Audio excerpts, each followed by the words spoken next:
Welcome sa Dear Stephen, kung saan ang mga kwento ng puso sinusubukan nating bigyan ng liwanag.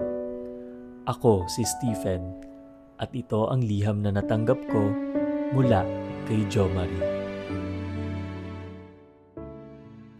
Hi Kuya Stephen, ako po si Jo Marie.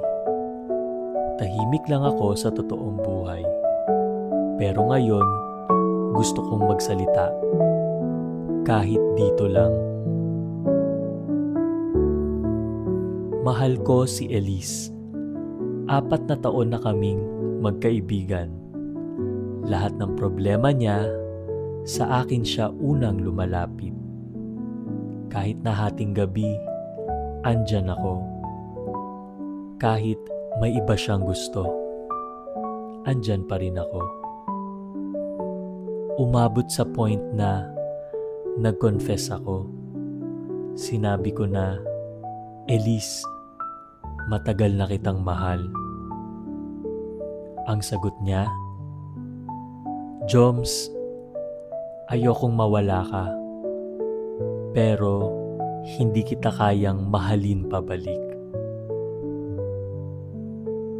Masakit, Kuya Stephen. Kasi ginawa ko na ang lahat. Pero bakit parang kulang pa rin? Tama bang ipaglaban ng taong ayaw naman ipaglaban ka?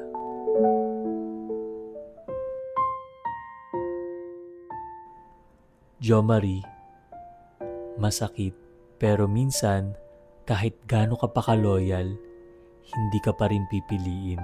Alam mo kung ano ang mas mahirap kaysa sa rejection?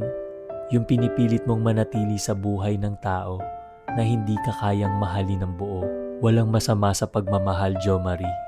Pero kung ang halaga mo ay laging kaibigan lang, baka panahon na para mahalin mo muna ang sarili mo.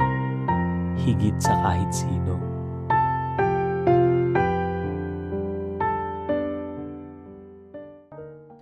May mga kwento ka rin bang gustong ibahagi? Isang kwento ng puso na gusto mong marinig ang payo ko? I-send mo lang ang kwento mo sa stephenstudiosofficial@gmail.com at baka kwento mo na ang mapapakinggan sa susunod na episode ng Dear Stephen. Muli, ako si Kuya Stephen. Andito lang, handang makinig.